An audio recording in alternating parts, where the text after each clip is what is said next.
12e festival de la biographie a ouvert ses portes pour 3 journées.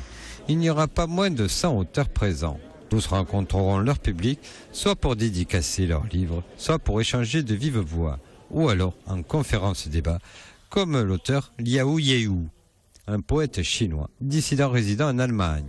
Son livre « Dans l'Empire des Ténèbres ». Il témoigne de ses 4 années d'emprisonnement après avoir dénoncé le massacre sur la place de Tiananmen.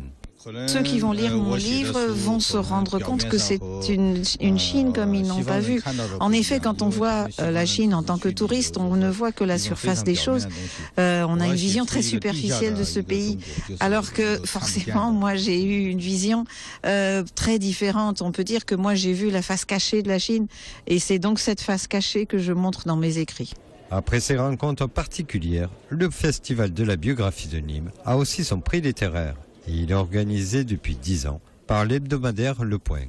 Comme dans tous les prix, il y a des débats souvent très vifs, puisque là je savais qu'il y avait 2-3, ils se sont battus, hein, les différents jurés.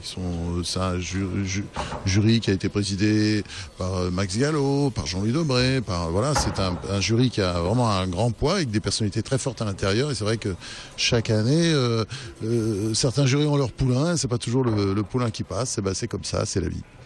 Le prix de l'hebdomadaire Le Point 2013 a été pour le livre de Franck Lestringant, André Gilles, l'Inquiéteur. Mais aussi le Festival de la biographie a ses expositions situées au Carré d'Art.